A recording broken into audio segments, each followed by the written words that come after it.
3, 2, 1.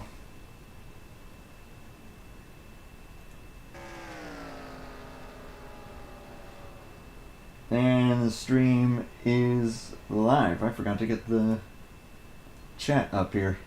Whoa, that's trippy. Sorry about that. Sorry, everybody. Technical difficulty there.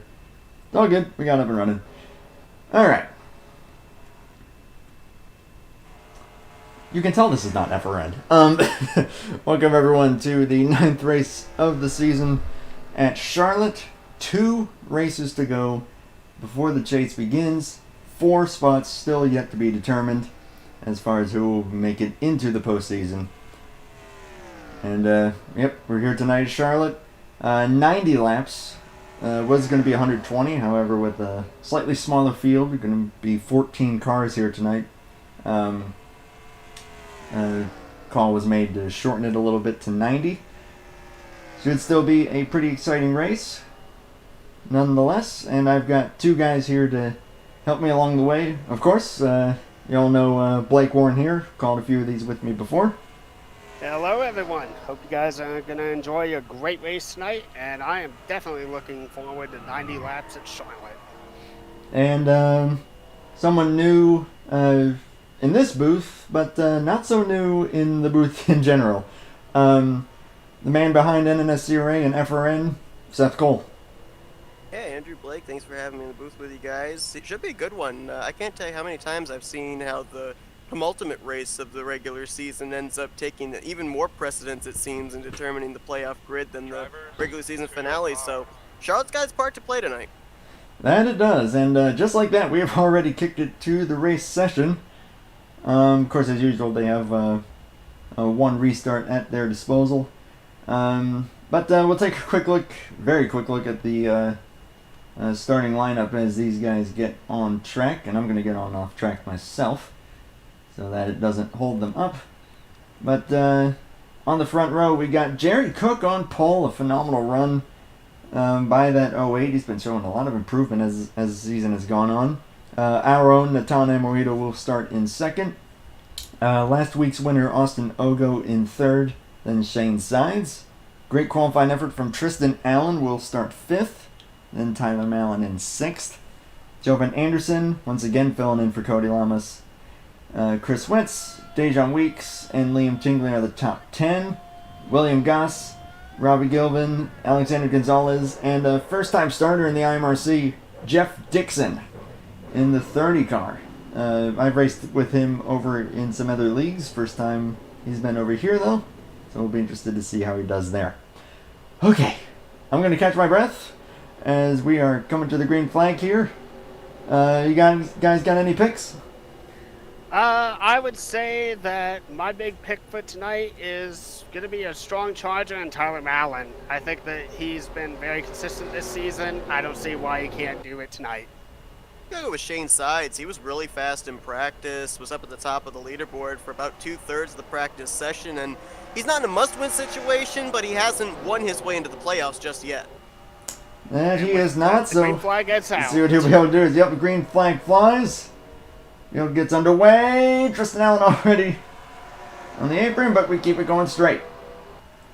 Yeah, an I change was actually made to the track this weekend. This track normally is a middle to high line track, but there actually is now some grip on the inside line. You're going to see drivers be able to hook the bottom. The problem is, as we saw there with Tristan Allen, on cold tires, it's actually really slick down there. So when these tires heat up, they're actually going to have a little bit more grip, and hopefully we'll see a second line come into play. Yeah, we'll see. I mean, you see him lifting an awful lot, so we'll see how much tire wear is going to come into effect. It's definitely come into effect a lot of races so far this season, as Amorito has taken the lead away from the 08. Pit window, we heard from Blake and Natan earlier, is about 31 to 34 laps roughly, but that's for fuel. Of course, we saw how crazy and topsy-turvy the tire strategy was last week at Boston. So that's just going to be a matter of who's going to play the strategy according to tire wear and fuel strategy, and of course the possibility of cautions. So I don't know What might we be expecting as far as potential for cautions? Because Blake, I know that you race with these guys a lot at this particular track. Is that a possibility? Well, I can definitely say there's a lot of drivers that are hunting for a win today, and with Daytona being a crapshoot, as it is, as most tracks are, to have a guy go out here and dominate tonight is definitely going to be a possibility. But with so many people hunting on the line to try and get that final position, just to get themselves into the chase, and one driver I will talk about it in a little bit being Jovan Anderson with his Sutton situation, who knows what could happen. Even the most minor of bumps could accidentally send someone spinning out and about and bring out a yellow, even if no one means to do it. And you talk about Jovan Anderson, the other guy on the flip side of that coin. Of course, Jovan filling in for Cody Lamas tonight, who is 10th in the current playoff standings, only 4 points ahead of the cut line, where Jerry Cook is trying to point his way in, and he started on pole, right now runs in the second position. Now Cody's only going to get half points here tonight due to Jovan subbing for him, so it could be very close for that final 10th position when we get to Daytona next week. That is going to be really interesting because, yeah, with it being Daytona, that's going to be a crapshoot. I'll let you go ahead and say your point there, Blake. Well, what I was going to say is the interesting thing is this. So Jovan we know that Jovan is a very, very strong racer. He's done very well in IMRC. He's done well across leagues and whatever he's competed in. Here's the big thing of it. In order to qualify for the chase, you need a minimum of 5 starts. At this moment, Jovan is at 4. The best way for him to be able to get into the chase is to have Tristan Allen spin around. I don't know if that brings out a yellow. It's still going. If it wasn't by contact, they'll keep going. That thing just snapped. There was no contact. Oh, that sucks for Tristan Allen. Running 4th place. An incredible run for the guy going for the Lights Championship. Ends up spinning from 4th. Anyways, go ahead there, Blake. With Jovan, he has to run, or he has to do well in this Charlotte race. All the points that he can get, a win cements him into the playoffs. He then has to race Daytona, and that locks him in. He is on such a very, very fine tightrope to be able to make it into the postseason. And being completely honest with Jovan, how he races, hopefully tonight is the night that he gets that win, because everyone's going to be hungry like a pack of dogs at Daytona. Well, Daytona is just going to be a crapshoot. I mean, that's always how it is, like in real life or in sim racing.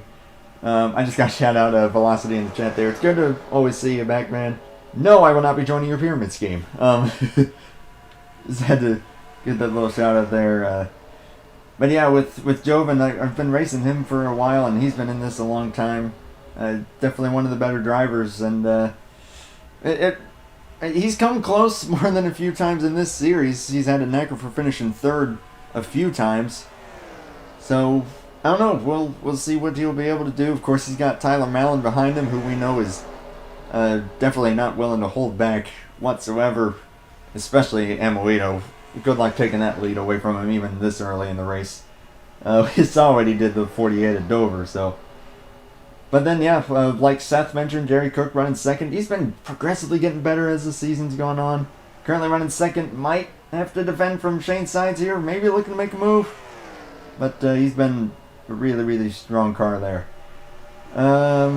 Currently 80 laps to go. Currently 10 laps complete. Sides looking to the inside. I want to go back to the Tristan Allen wreck over there in 1 and 2. You asked Andrew about the possibility of cautions. If it's going to happen, it's going to be over in those first 2 corners. I think Charlotte kind of gets a bad rap as a 1.5 mile. People call it a cookie cutter track. It is anything but. 1 and 2 are entirely different from how you approach 3 and 4. There's kind of a bit of a dip down on that inside line where the car will bottom out and get really light, and that's what actually happened to Tristan Allen. Right through the center of the corner, he was off the throttle, car bottomed out, and there was just no opportunity to get back into the throttle and save that machine. And I think we're going to see a little bit more of that here tonight, even more so I think if you've got battles that are close, kind of like this battle for 5th place between Jovan Anderson and Dejan Weeks. Drivers are going to have different lifting points going into that first corner, and that could lead to some possible contact. Yeah, Weeks actually got by the 18 for that position. Now looking to maybe get by the 48. And yeah, I've run tracks similar to this in open setup, which is almost undrivable. And this is fixed setup, so there is that. But like I said, it is still incredibly slick. It'll probably get better as the tires wear out, and that was pretty early in the run for Tristan. So, yeah, just really slippery, and that's just kind of how it goes sometimes. Oh wait, currently closing in a little bit on the 36. Maybe used up his tires a little bit. Jeff Dixon maybe slowly working his way forward. Further back, we see him underneath the William Goss. But we also see how much these guys are losing when they get side by side like that. So that's a question to the both of you as well. Do you really want to be making moves right now, even if you feel like you're a little bit faster? Because if you can't complete that pass quick enough, it might cost you. I mean, definitely without a doubt, the struggle is that this racetrack is kind of thin, to be honest. Compared to a lot of other mile-and-a-half racetracks, the distance between the edge of the apron and the top of the wall is much thinner than most other mile-and-a-halves are. So if you do throw it to the outside, you kind of have to prepare and kind of get yourself ready for what could be happening. You have to give up just enough space that you can potentially let them by, but you don't want to be pinching them so close down that you run the risk of wrecking them, wrecking yourself out. So it's a very, very tight balance here between driver to driver. So on one hand, you definitely want to be able to try and get some position, but at the same time, you do run the risk of running up your tires just by pushing it. And to build off of what Blake just said, with the minimal amount of room available to these drivers for side-by-side battles, we're now 16 laps into this run. I mean, these guys are carrying nearly 193 miles into the corner, so there's no doubt those right fronts are heating up and taking a beating, and it's going to get to a point where you dive it to the inside of somebody, it's going to feel like that car doesn't want to turn. So it comes down to, do you have enough confidence in your race car to actually stay on that bottom line and not push up into the middle groove when you're trying to pass for position? I will say, what is really impressive here is that we're this long into the run, and there was only 2.5 seconds separating everybody in this line. That is really impressive, and I mean, I'm sure that Tristan would still be in that pack as well. Had that not happened, it's still a tough break. I'm sure that he's hoping for a caution right now, or a couple, to maybe get back on the lead lap, get back into contention. But right now, still Amoito, Cook, Sides, Ogo, and Jovan Anderson, the top 5. That stayed pretty much consistent, as I would say we're probably just a little bit past halfway in this current fuel run. Chris Wetz and Jeff Dixon, the first battle right now, that is for 10th place, and they are still side by side down the front straightaway. Yep, and a battle also, too, between the 03 and the 69 of Bobby Gilvin as they fight for final positions in the back for the lead lap, as the 03 of Dingley almost chops off the nose of Gilvin. Yeah, Gilvin looking to get his way into the top 10. Had a dismal finish last week when he was in the top 10, fell out of the top 10 as a result of that. So looking to hopefully rebound. Maybe those guys start to struggle a little bit at this point in the run. But I would say at least the top 6 or 7. Still pretty close here. Sides and Ogo going at it. Ogo going to make that move. And Terry Cook looking for the race lead. Side-by-side battle there for the lead. 36 is probably going to relent, but bit of a wiggle there by the 08 as the 36 will run across the stripe again in the lead still. But probably not much longer. Oh, he's right on his rear fender. Look at how much that has tightened up everyone here. Ogo going to look to the inside of Cook. And, yeah, just like what we were saying, is there's a defensive line from Amoino. But that's like what we were saying, just a little bit of side-by-side. And look how tight everyone has gotten now. I know that drivers can be able to run so low at this Charlotte racetrack. We saw that in a real-life battle between Dale Earnhardt, Davey Allison, and Kyle Petty back in 1992, I believe, and 1991. Yes, 1992, my apologies there. But it's so early in the race. Do you really want to throw it that deep? I'll tell you one thing that actually culminated to these drivers all wadding up the way they have is something just like that happened to Cook in the 08. There have been a number of drivers up inside of the top 5 that have actually been brushing the wall off of turns 4 and 2, just getting back to the throttle too soon, and that right front tightening up, not allowing them to turn off the corner. And I think Amiedo as well as Cook got the wall a couple of times, which wadded them up. It actually was Shane Sides that got the wall as well when Austin Ogo was trying to battle him for 3rd place. And that 08 is starting to fall to the back now. I think he's used up his stuff. Yeah, his right front's probably burnt up after that. He thought he had the move. Now he's going to get into the wall. He's got to get off of there quick, as he will just kind of brush off of it. But just like that, that is almost outside the top 10 now for the 08. So he's going to maybe be looking to get some new tires here soon enough. Checking through the lap times here, though, looks like everyone's fallen off by about a second. And we're about 25 laps into the run. Cook's still falling back. That is tough to see. But now there's also a question for you guys. With it being moderate damage and brushing the wall just that little bit, if you do get damage from it, is it worth it at a track like this to repair that, or would you want to let that go? Seth, I'll go ahead and let you go first, my friend. Well, that's a kind of a delicate question too, because while visibly it looks like it's going to hurt the race car, I don't think it really is going to hurt it that much. If it's just a brush, if it's just what we call a kiss to the outside wall, no, it's not going to affect it. If you clobber that outside wall, absolutely that's going to affect the speed. The thing of it is, too, and I know that you can elaborate on this too, Blake, is there's certain tracks where you can hit the outside wall, it's fine. You just keep going. Nothing, no harm, no foul.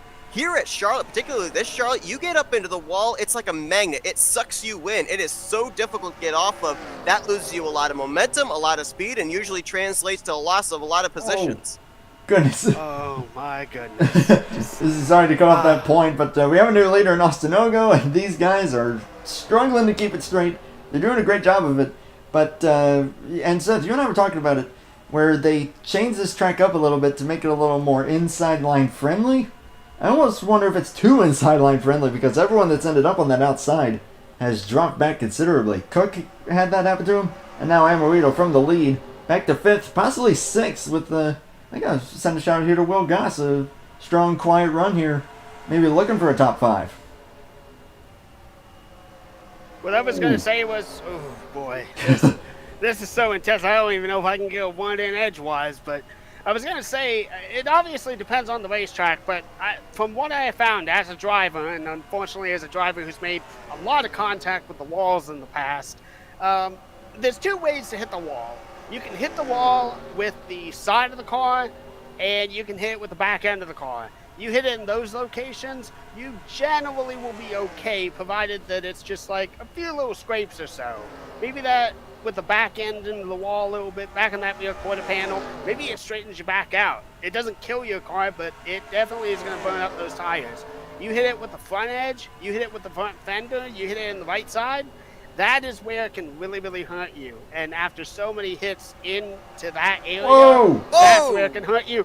Big he's going to spin, maybe! He saves it! He saves it! What a save by Ogo! Last week's winner with an incredible save. Going to cost him a lot of track position, but a phenomenal save by Ogo. And I don't think Jovan Anderson is wanting to play bridesmaid anymore. I don't know what his tires are looking at, but he is chasing down the 2. Well, he got a couple of drivers that hit pit road, by the way, too. Chris Wetz and Robbie Gilvin pitted 2 laps ago, so there's a contact.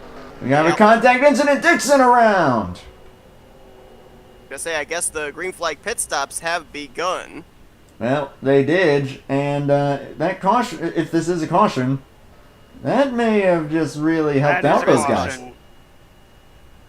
And caution is out. Oh, looks like sides maybe checked up a little bit there. Contact from the 48. They keep it straight, though.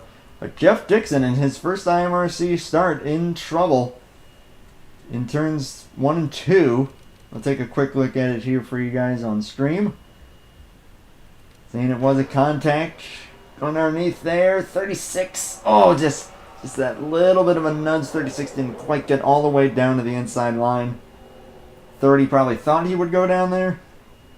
36 just didn't quite do it. I'm sure they might have the 36 claim that one, but that's just kind of a tough deal with old tires and struggling to keep it down on that inside line. That's just going to be interesting in terms of who gets the lucky dog, because it looks like Wetz may have actually received a speeding penalty when he came down for his pit stop. He was just down pit road serving it. So I would think that Robbie Gilvin, who I think was running second of the lap down cars, I think he would end up being the lucky dog machine here under this caution. We'll have to obviously wait for confirmation on that. Yeah, I would say so. According to scoring at the moment, the 69, it would be the free pass, but of course it's not as of scoring. It's as of the moment of caution.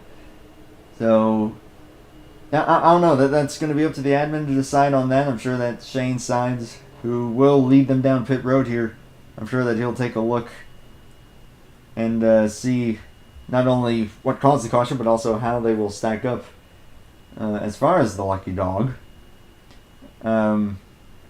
Jerry Cook with the preferred pit stall at the moment. We'll keep an eye on it here to see who leads them off. Looks like Jordan Anderson's actually going to beat the two off of pit road. Dejan Weeks and Will Goss will then be third and fourth. Ogo back up to fifth after a great save. And Cook with the advantage of that front pit stall, moving up to seventh. Right now, trying to figure out who the lucky dog is. Sounds like the 69 is indeed the lucky dog. 71's taking a wave around since he didn't take service when he came down to serve his speeding penalty. That is true. So, yeah, as long as he didn't fall a second lap down because of that, that would put both him and the 69, of course, on the lead lap. Tristan Allen did pit, I saw, so he will remain 2 laps down. Probably going to hope for a little more good fortune here. Because we saw him up there running in fourth early on, so I'd be interested to see what that 27 can do. Field probably going to be getting one to green here shortly. Shane Sides coming back down pit road probably to review the incident and officially confirm who the lucky dog will be. Yep. For right now, though, I will take a moment just to, of course, shout out IMRC once again for letting me stream this entire season. It has been an absolute blast so far. 8 races complete so far, and 8 phenomenal races with no shortage of drama and excitement. Of course, the whole point of this stream, not only for IMRC, but just for these leagues in general, just to get the word out there about NR 2003 online racing. I'm sure some people who've probably been following this channel long enough know it for offline. The online scene is still healthy. There's a ton of leagues out there. Can't encourage everyone enough to give it a look. And also, I know you said you wouldn't plug it, but I'll plug it for you. Check out the Flat Out Racing Network on YouTube as well. They do exactly this stuff for NR and iRacing, and they are 10,000 times better at it than me. So go give them a look. They are definitely worth your time.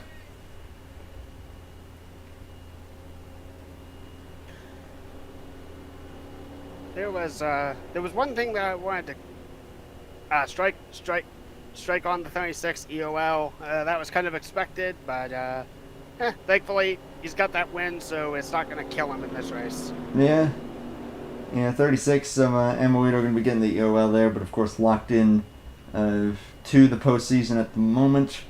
Drivers currently locked in, if I'm not mistaken, are Tyler Mallon, Tom Amoedo, Austin Ogo, Dylan Schwallenberg, who's actually not here tonight. I'm kind of surprised at that.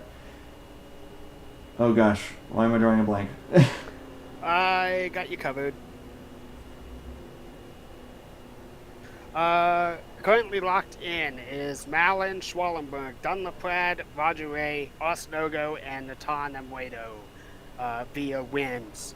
As of it falling after that, Dejan Weeks, Alexander Gonzalez, Shane Sides, and Cody Lamas are in the top 10 and in just by points. Okay, and just like what Seth said earlier, Cody, who again with the super sub Jovan Anderson driving for him at the moment, Cody's only in by 4 points above, I think it's the 69. I want to say 0-8, I believe. 0-8. Okay, that is Jerry Yes. Cook. So Exactly 4 points. so 4 points separating those guys. They are the closest right now. A couple other guys looking to get in there, including the 69. I think the 71 as well, who needs a good run here tonight. And then, of course, several must-wins to get in there, but they can definitely do it. Coming to start lap 35, 48 and 2 on the front row. And at the start finish line, we are back to racing. Little tire spin there, but they all keep it going just fine. But this is where it's going to get slippery here for these next couple laps. 03 looking a little bit loose, but keeping it going straight. Going to fall back just a little bit. Great driving job, though. I think Jingley's done a pretty good job in the few starts that he has made so far. Just been pretty quiet. Not really causing much in terms of drama. 48 and 2 remain first and second. Dejan Weeks and William Goss remain side by side for third and fourth. Weeks going to get that spot. Whoa, and a bit of a hornet's nest back here in the top 10. And Robbie Gilvin gently taps the outside wall. No harm, no foul. Ooh, man, he dives it hard there on Dixon. Move. Oh, he's going to get loose. He gets into Dixon. Yeah. Oh, they keep it all together. They keep it straight, but the 03 is spinning. Is that going to... he just missed the pit wall. Golly. Is that going to count as a caution? I do not believe so, because it also was not on the racing service. Oh, man. But there's gonna be some hurt feelings after that one, though. That's a couple times that I've pulled the announcer's jinx so far this season. Sorry, Liam, for that one. But yeah, the 69 just trying to dive it underneath Dixon. Got a little bit loose. Dixon hit the wall. A great save by all of those guys, but then in the checkup, the 03 just got a little bit loose. 71 with the move underneath of the 63. That is for 8th. Again, Chris Wetz needing a pretty solid run here if he's going to have any shot at Daytona and to not end up in a must-win situation. I don't think that any of these guys want to be in a must-win situation or even really be, like... allow me to rephrase that. You don't want to be not locked in heading into Daytona. No, you do not. Yes, maybe you do. Yes, no, I don't know. I mean, it's Daytona. Anything can happen. You can have a 20-point cushion and be absolutely destroyed at Daytona, and boom, just like that, you're done. And it's not because you ran poorly. It's just because, well, it's Daytona. The big one happened, and that's that. That's just how Daytona and Talladega are, and I mean, these guys know it, so they're going to be trying to get everything that they can right here, right now. As we are about 5 laps away from the halfway point of this one. Side by side, Jerry Cook, Tyler Mallon. That is for 8th. Mallon going to get the spot. And going back to your point about the super speedways being unpredictable, not only that, but normally that's where you see your biggest fields. Everybody's got a shot at winning at a super speedway, so you have a lot of people that will show up for Talladega and Daytona. You know, we only had 14 drivers take the green flag here tonight. Next week we could be looking at a field upwards of 20 plus cars, and so that's even more positions and more points that could play a factor into who's going to point their way in to the playoff grid and who could fall out. That is very true. I mean, Talladega, granted, it was the first race of the season, and usually in online leagues, the start of the season where you see the most car count. But Talladega had upwards of almost 30 turnout. Last season was almost 30 at Daytona, which that race was also actually broadcasted here. So, yeah, that is very true. You're going to get a lot of guys coming out of the woodwork to run Daytona, most likely. Putting aside the small field that we have here tonight, relatively. We'll see who will turn out, though, for that. And this is something that I wanted to mention. Now, it's really, really rare that IMRC has had a 30-car field or more, but this is just for people to know all the same. So, the winner of the race gets 30 points, plus an additional 10 points for each win. If someone goes in there, gets the win, maybe they're really on the outside looking in, that's 40 points that they can get. And the closest competitor, finishing second, gets 29 points. So, and it goes from there. It drops all the way down to 30th position where you can get 1 point, and 31st on back only gets 1 point.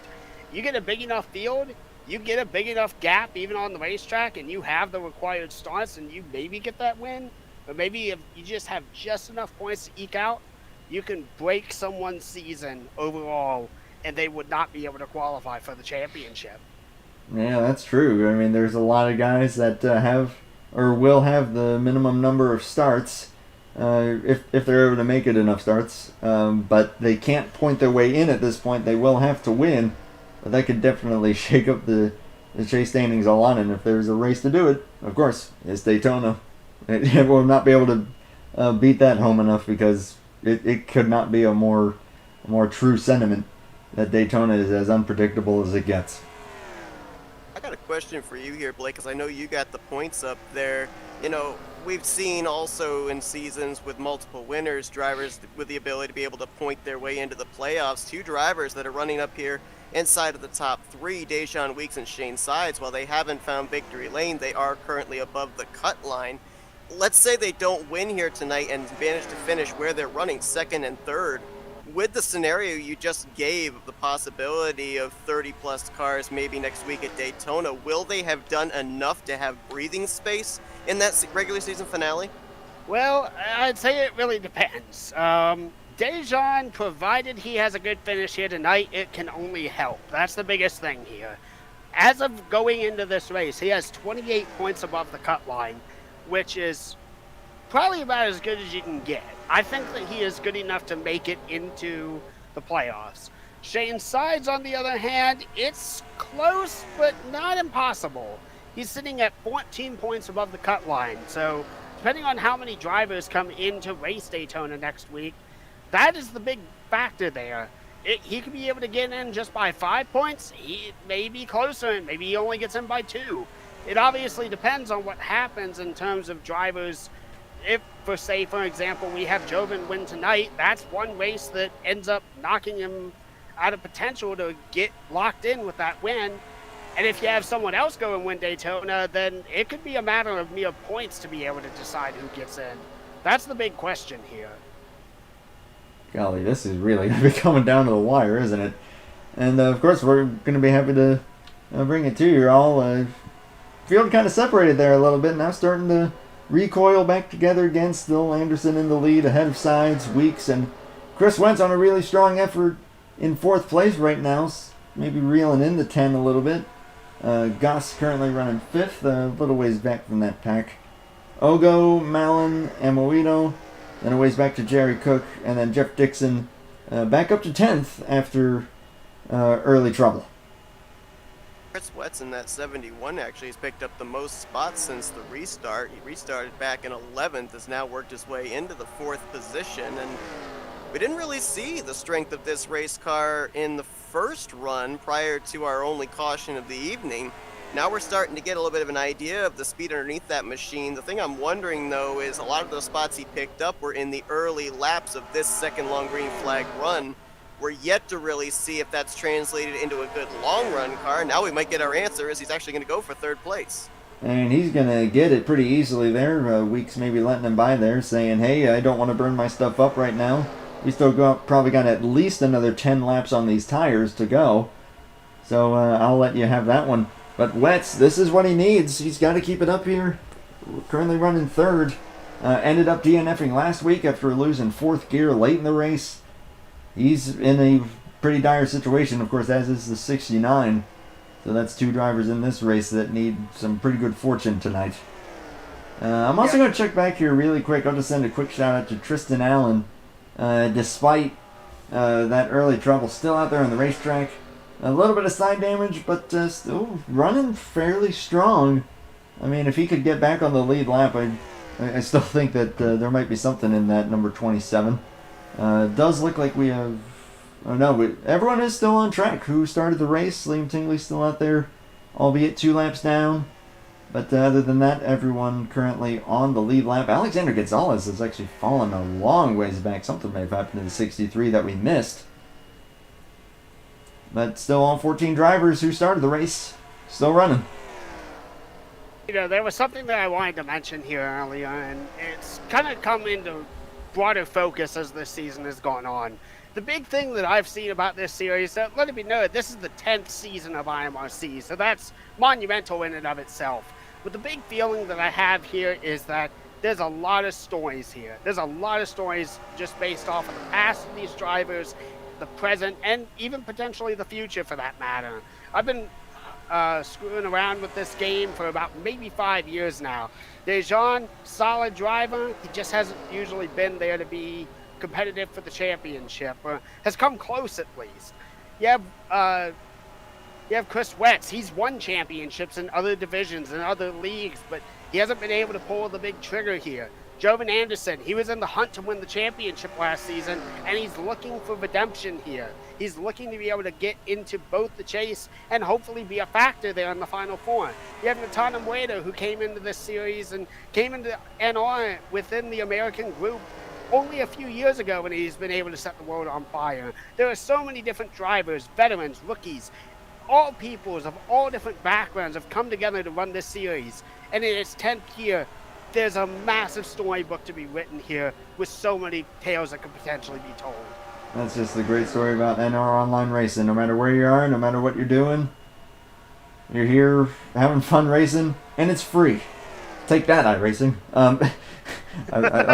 iRacing's great. I just had to make that little joke. Please don't take me down, iRacing. Chris Wetz, though, in trouble. Of course, we were talking about him. Was running third. Weeks made the move underneath him. And just like that, from third to ninth in a matter of 2 laps. That outside lane just seems to have nothing. We are, I believe, now 23 laps into this run. We went back green at the conclusion of lap 34, and going back to Chris Wetz, let's not forget that Wetz came to pit road about 4 laps prior to our only caution. He had to come down pit road, take no service to serve a black flag, and then took the wave around. So he is actually at a deficit in terms of the number of laps on his tires to the rest of the field. That is very true. I completely forgot about that. This is why you're at FRN and I'm not. Because you actually keep track of that stuff. I am keeping my eye on Austin Ogo, because it seems like he's been doing a great job of conserving his tires the best out of everyone.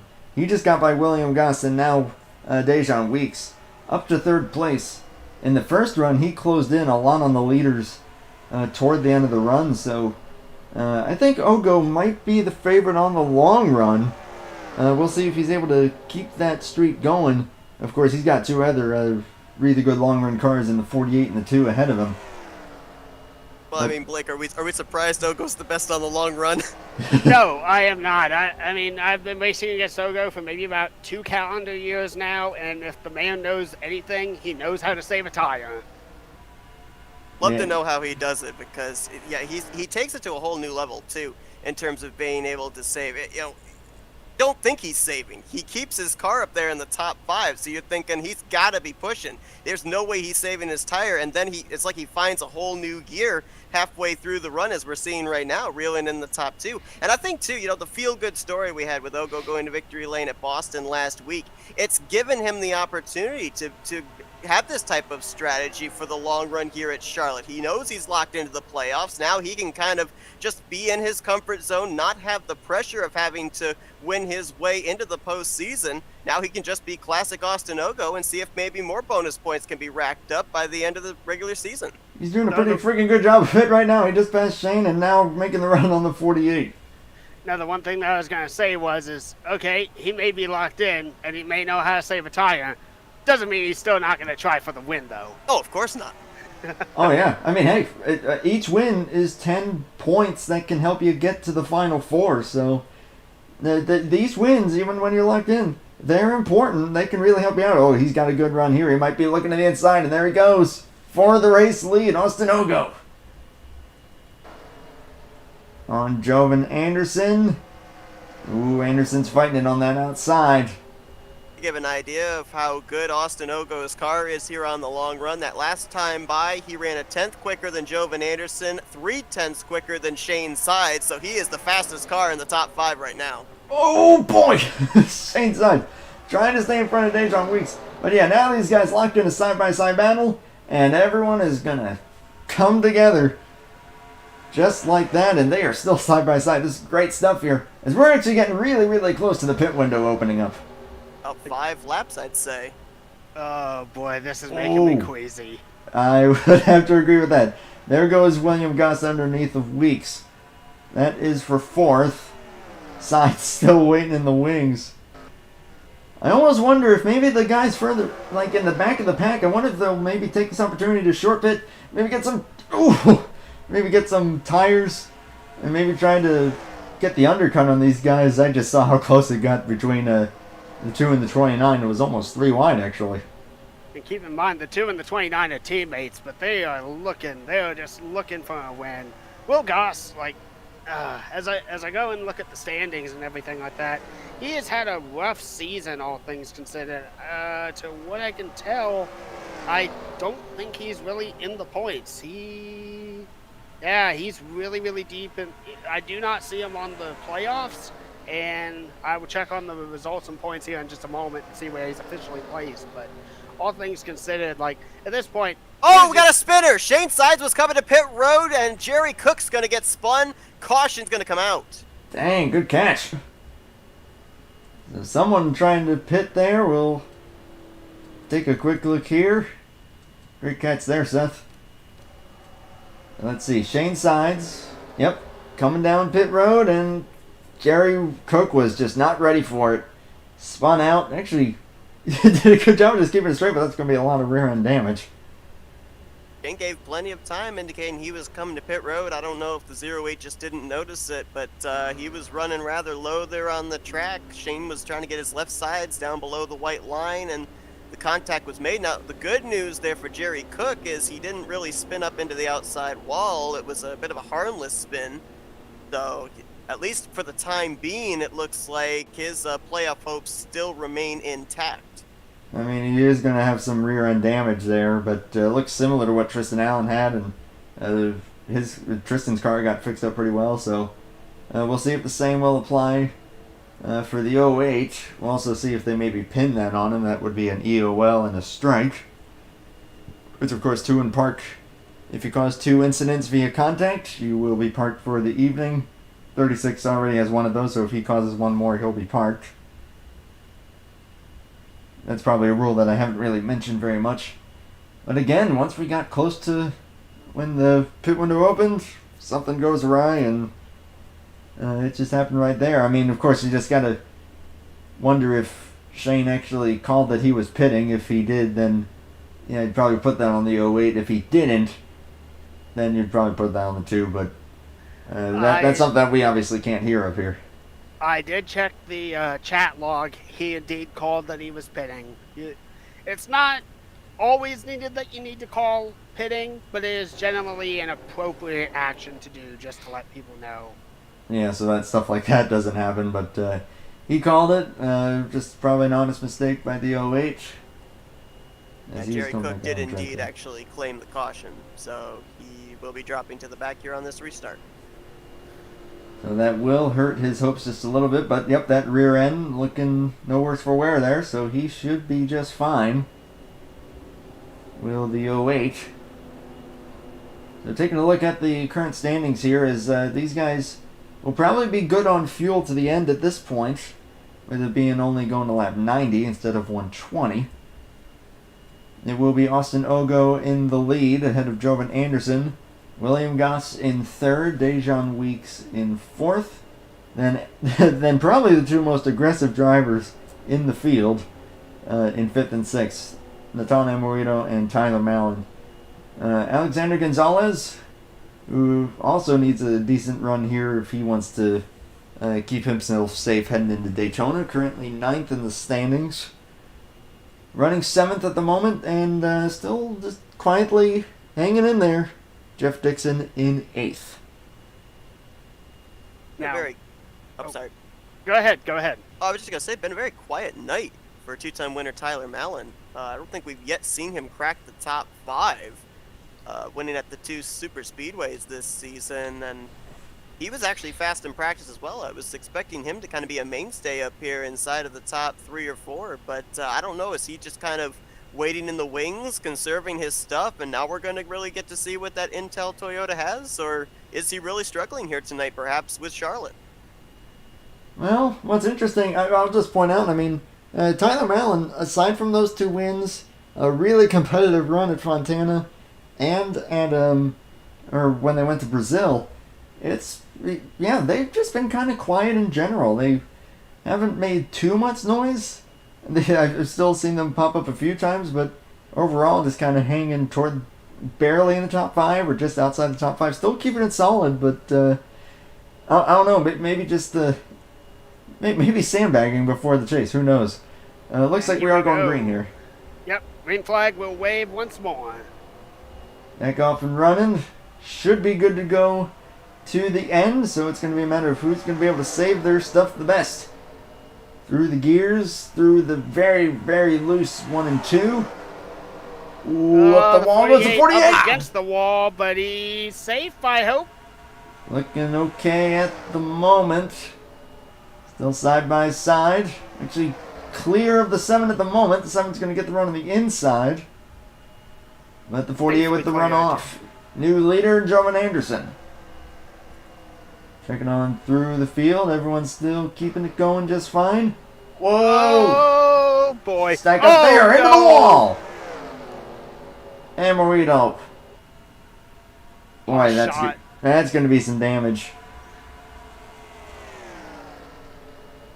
Now, the one thing that I wanted to say is looking at overall points, as in just across the board, every single driver who's made at least one start. Will Goss is positioned 15th in points. He has made the required starts for 6, but he does not have a win. A win here, if he could really pull it off, would be an absolute booster to his season.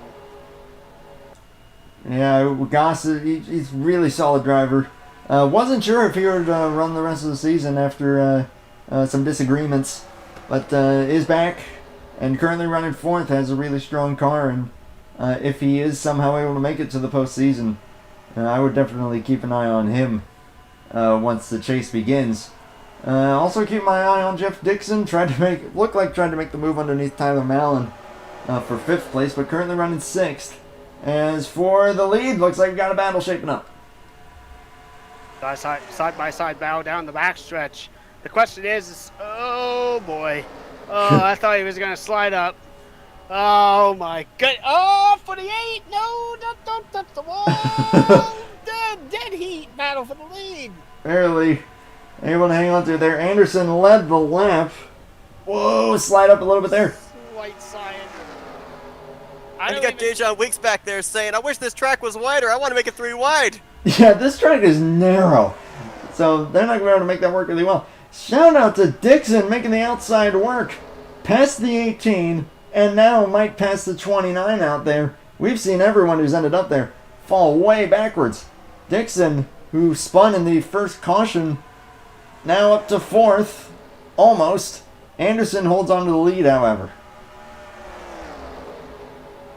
You know, we talked pre-broadcast about Jovan Anderson filling in for Cody Lamas here tonight. Now, if Jovan were to win, the win would go to him, the playoff spot would go to him as the driver. Half of the points he earns would go to Cody Lamas. The ironic thing out of it was Cody came into this race 10th in the playoff stand, so if Jovan wins here tonight, guess who he knocks out? Cody Lamas. The guy he's driver, yeah. But then at the same time, though, that would really help Lamas in terms of his hopes for the top 10, but he would still be outside the top 10. But if he finishes ahead of the, I think if he finishes far enough ahead of the 63, then that would bump the 63 out. It's all over the place. It's an absolute complex mathematical equation. My assumption, based off of how the numbers would seem to look, I think that would push the 63 out, and it would just give Cody enough points to get right back in. But he would need to have a strong run at Daytona to be able to cement his chance to get into the playoffs.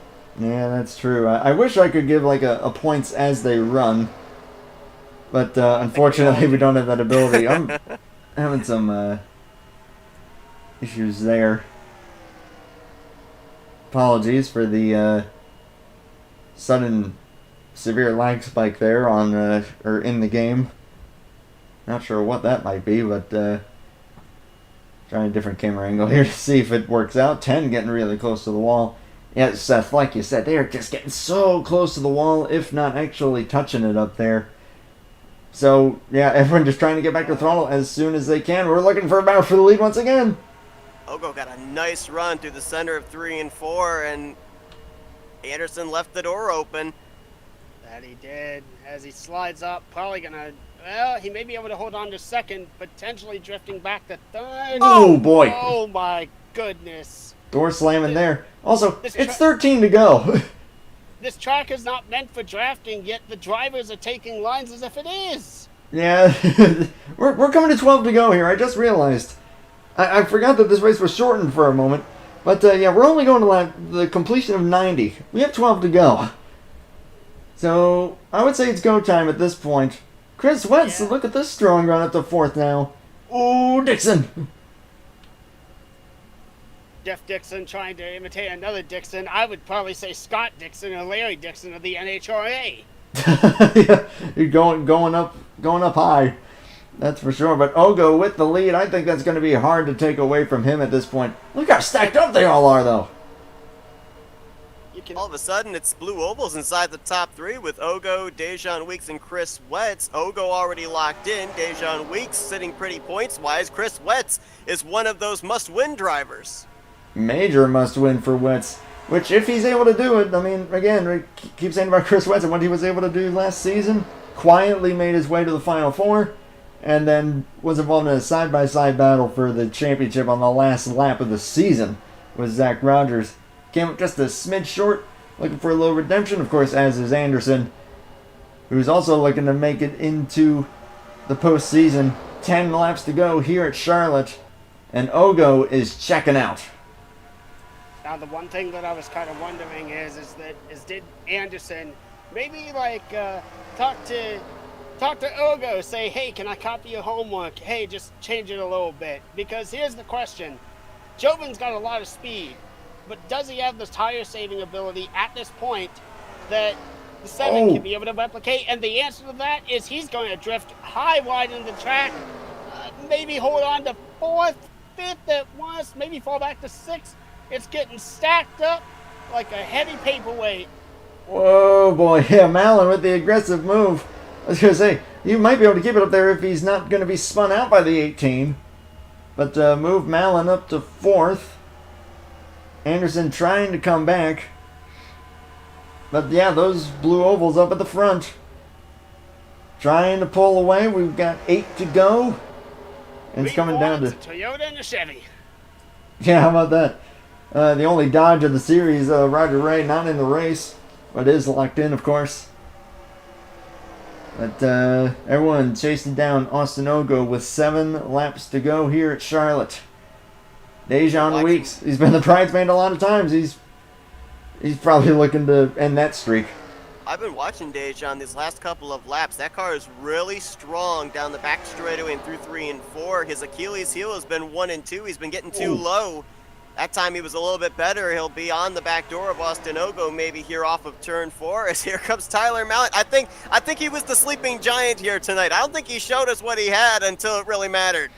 Underneath the Chris Wentz now, that's up to 3rd place for the 18. If they have enough tires, they might be able to make some noise up here between these top 2. It's 6 to go right now. And I still think that with the tire saving that we've seen from Ogo throughout the race, I still think it's going to be really, really tough to take that lead away. But Weeks, I mean, he's running 2nd, and he can really help his point situation, but he can officially lock himself in after some close calls as far as getting really close to the win. So that's a question. Is he going to be that aggressive for the win, or is he just going to try to keep it where it's at? Well, I was going to say this. Tyler Mallon, by all counts and by what I can tell, he seems to be the Dale Earnhardt Jr. of restrictor plate races. That doesn't mean that Jr. wasn't good at other tracks, too. And I think tonight, Mallon's trying to show, I'm not just a super speedway winner. I can be a winner on the 1.5 miles, too. 4 laps to go. Weeks throwing the block. So that answers that question. But he pushed him forward. Holy crap.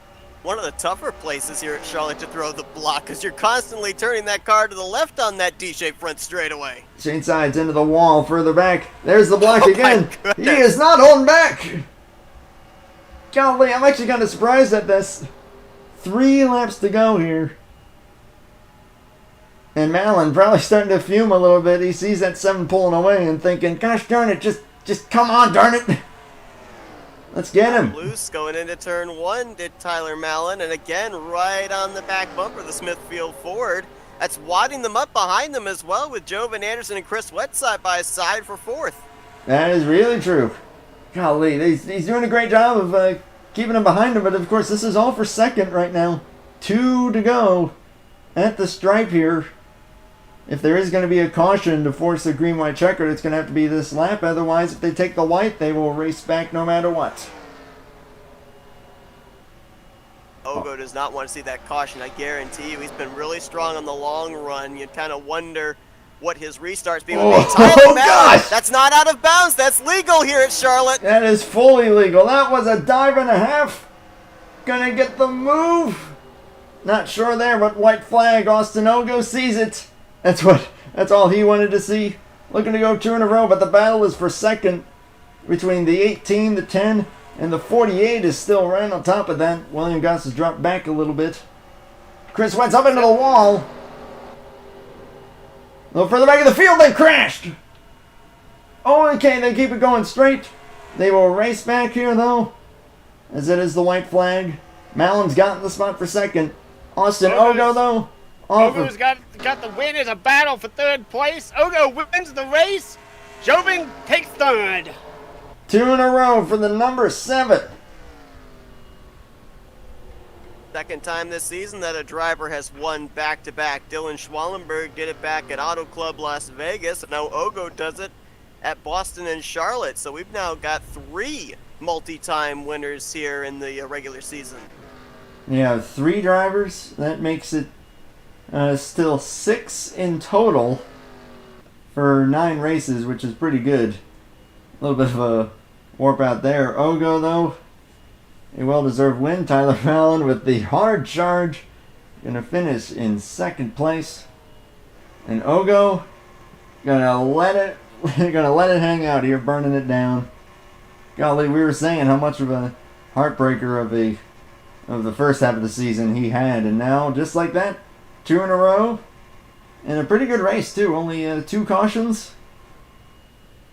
Still, everyone keeping it pretty close there. That is 9 for 9 as far as exciting close races. That might even be the biggest margin of victory on the season so far, with Ogo finishing probably a good 7 or 8 car lengths ahead of those guys in 2nd.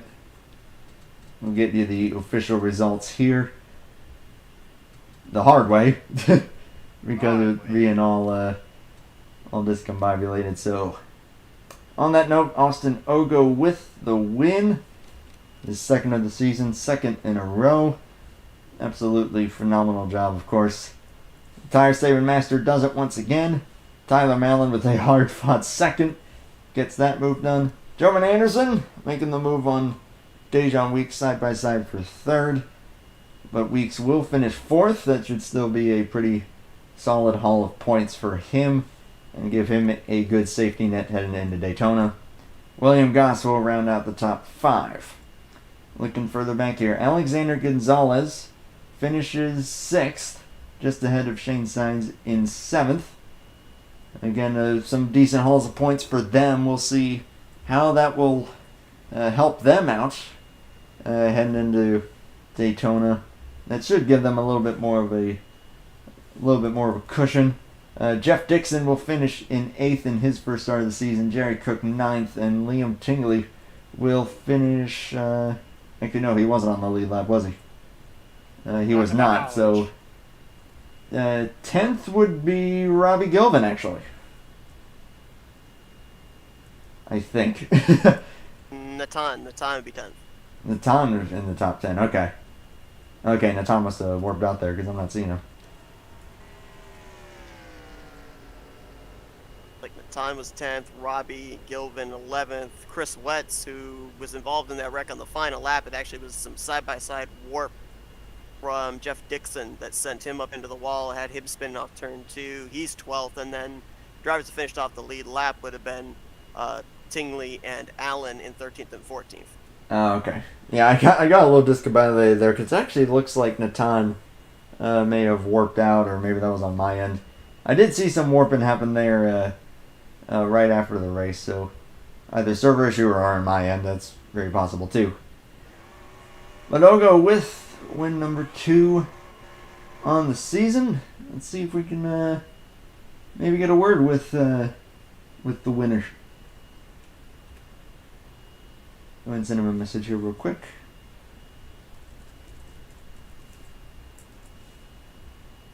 Now, while you're waiting for his reply, you mentioned about the fact that it looks like Dejan Weeks sitting pretty, going to be able to lock himself in on points. That leaves 3 spots open, and with Gonzalez finishing 1 position ahead of Shane Size tonight, Shane leading a lap, so the two of them technically earned the same amount of points here this evening. And with Jovan Anderson subbing for Cody finishing in 3rd place, I mean, it's going to be close between those guys at Daytona next week. This is going to be really close, and and yeah, with that 3rd place from Anderson, of course, half of those points going to Lamas. With it being half, that's going to hurt him a bit. Yeah, I don't know. I have no idea what to expect for Daytona. This is going to be insane. Of course, once we start that race, we will give you the full rundown once points are updated. For right now, though, winner Austin Ogo, 2nd in a row. Done it once again on a very similar track. Probably the best at saving tires all night, though, I would say.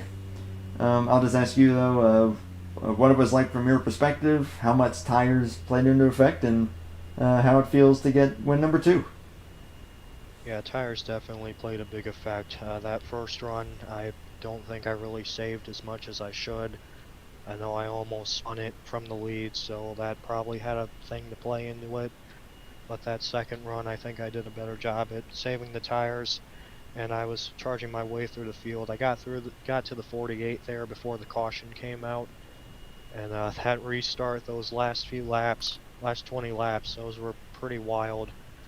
I kind of had trouble trying to pass cars all night, being on the bottom. He really slid up a lot, so I had to make sure I didn't get in the guys, but somehow I managed to save my tires enough there at the end, even though we were all going for it. So to be honest, I didn't really expect to win tonight with the way I was driving it and the way the setup felt, but to get 2 in a row is pretty amazing. But to do this before Daytona, it makes it even better. I don't have to worry about that, thankfully. And I'm just finally glad that I feel like I'm good in this league again, because there was a while where I felt like I was slumping really bad, but seem to be heating back up, so that's good. Heating back up, I would say, for sure. I'll just ask, heading into Daytona, what your strategy is going to be, and how you feel heading into the postseason at this point. Heading into the postseason, I feel a lot more confident than I was before I even got the win at Boston, because I wasn't even sure if I was going to make the postseason. But I think the Daytona strategy now is just lay in the back, try and avoid the wrecks, and see if I can get 3 in a row, which that would be even more amazing, because my luck at super speedways is not that great. So that's probably going to be the strategy for next week. Well, hey, we're looking forward to watching you there, and congrats on 2 in a row. Good luck at Daytona, and good luck onward. We appreciate your time. All right, thank you. User left your So that is Austin Ogo, 2-time winner now this season. Yep, as Seth said, joins Malin and Schwallenberg as multi-time winners on the season. No driver so far winning more than 2 races, though. It has been very competitive, a lot of fun to watch. We got Tyler Malin waiting in the wings, though, for their chance. Let's go ahead and get them up here as well. Talk about that battle with Weeks for a little bit. User was moved to your channel. And Tyler Malin's 2nd place finisher. Definitely made the end of that race pretty interesting. Battling with Dejan Weeks there pretty hard. It was a lot of fun to watch. But as Seth was saying, that you seem like kind of the sleeping giant throughout the first stages of the race until the end there.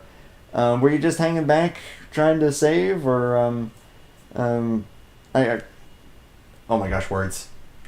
How did it go for you? Yeah, for the first majority of the race, I didn't really see any point in pushing the car too hard, and just like I don't know, potentially ruining my race or someone else's race, because it's an easy track to mess up at. It's very thin and it's very loose. So I didn't really want to end someone else's race early or my own. So that was the strategy for that. As we started to get closer to the end, I got a little more aggressive. So. Well, that was a lot of fun watching you there with Dejan Weeks. What was that battle like from your perspective? Well, so I'm kind of disappointed in it. I know he's racing for like himself and all, but I know I had better tires than the 7, and definitely had better tires than him. And if I didn't get held up for so long behind him, then I probably could have gotten up to the 7 and maybe gotten the win. But so it's frustrating on that end. But I don't really. There's no point in being upset about it. So. And yeah, you're already locked in. You've been locked in since the start of the season. So. Yeah. But hey, heading to Daytona, you could make it 3 plate wins in a row. That'd be pretty cool to see. Good luck to you there, and I'll just say, any closing thoughts from you? Nope. Well, we appreciate your time though. Good luck at Daytona. Malin, a second place finish User there left your channel. in a pretty exciting fashion. I'm going to message at least one more guy here. Talk to. Okay, you already moved up there for me. Mr. Third Place Extraordinaire, Jovan Anderson. I swear, he's done this so many times so far. User was moved to your channel. And there he is, Jovan Anderson. Finishes third. Again. Again. Don't know how you keep doing that. But a great haul of points for the 48. Obviously, for you personally, that means that you're going to be in a must-win situation heading to Daytona. Do you think that you're going to be going for it then? If I'm there, we're gonna try. Oh yeah. I'm gonna let fate decide for me on whether or not, I get in or not. I guess it was meant to be that way. I got the job done for Cody tonight. I know I had more than that though, because I'll be dead honest with you, I had no idea the checkered flag was lap 90. I missed in the driver's meeting that when there's less than 16 cars, apparently they shorten the race distance, so people were running around me, and I'm just driving the car like, we're going to go the 120 laps, that full run there.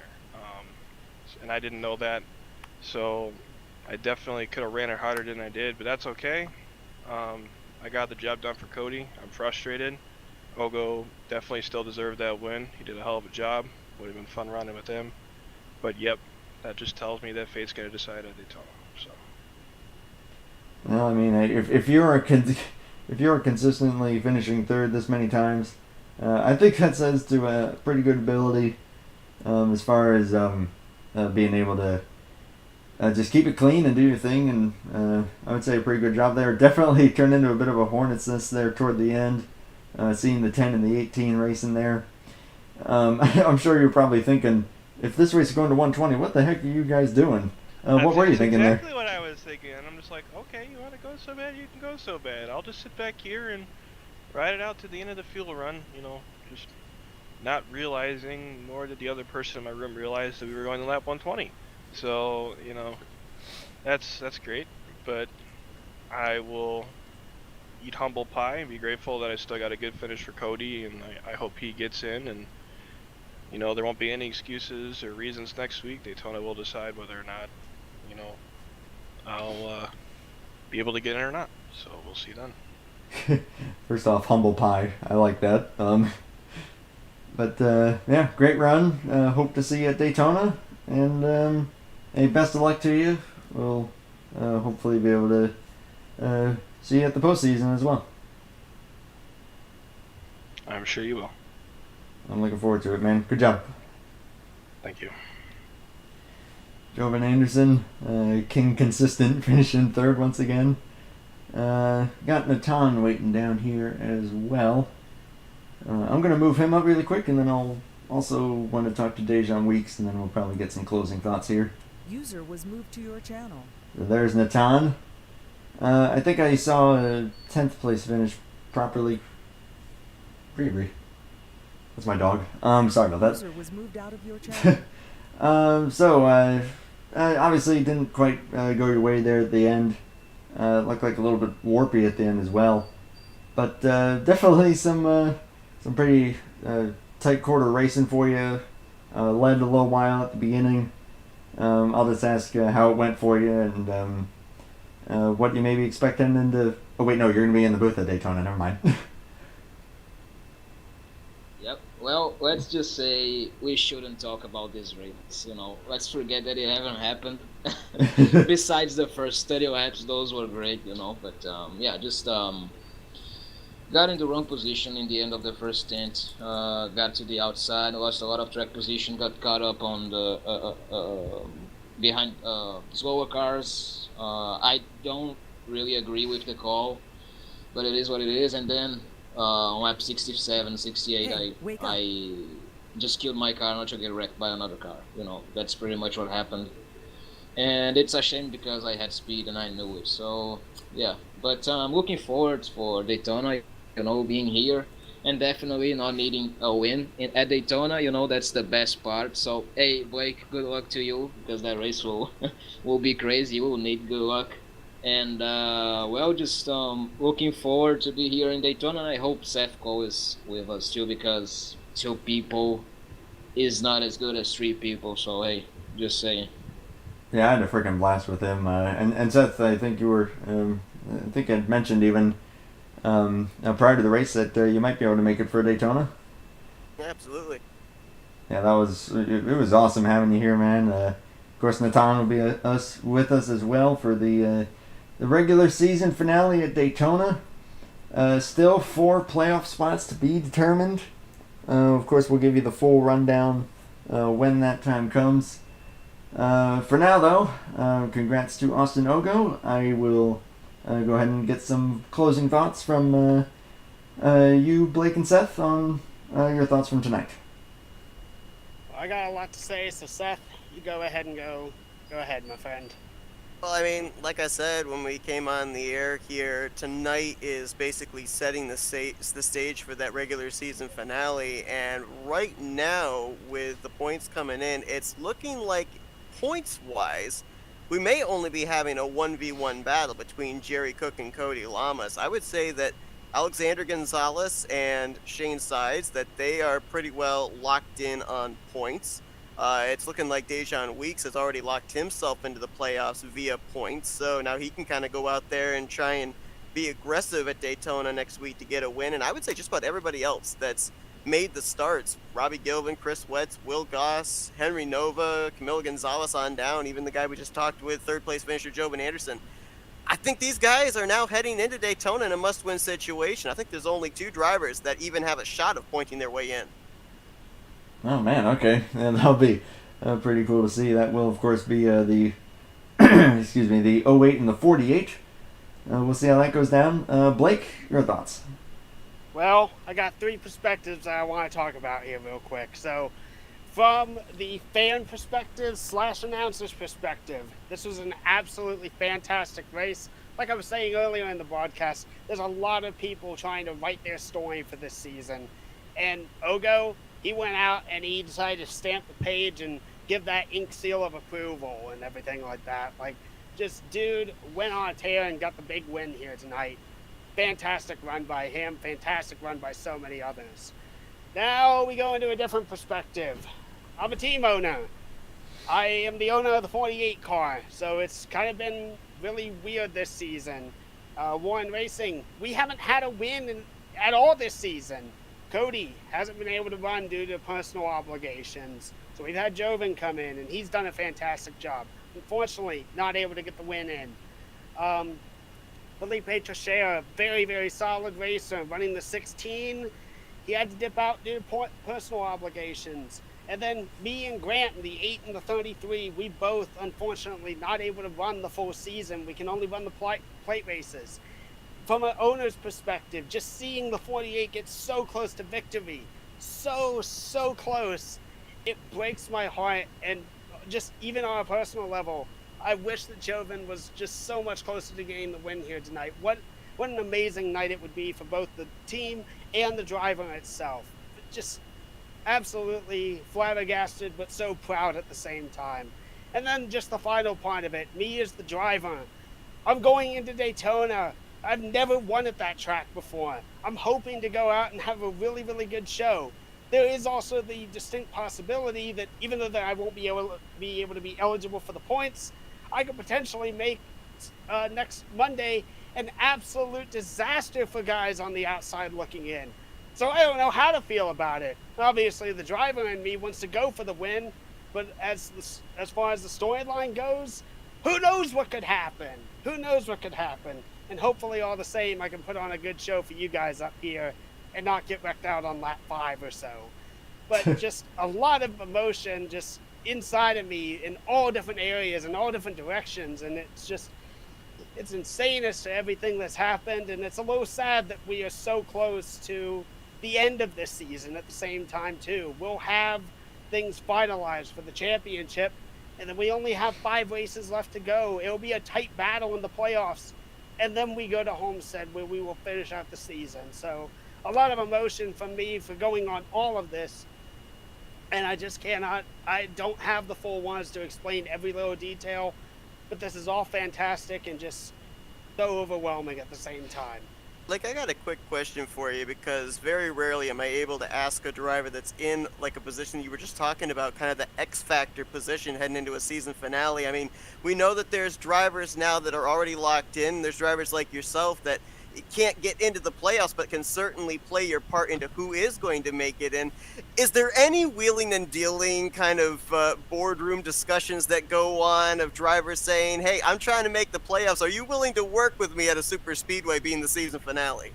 Well, the thing is there's a group chat between me, Cole Baker, who has driven for Warren Racing. We have Natana Muedo, who was a Warren Brothers Racing driver.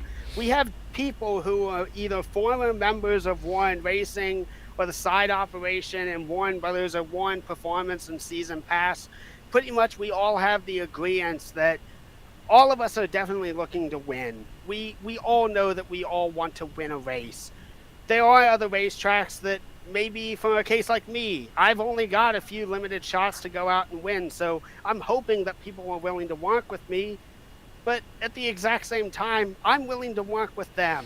If I'm not in contention to win a race, I'm willing to line up and get in the draft. And if all I can get is a 5th place finish, then that's the best that I can do.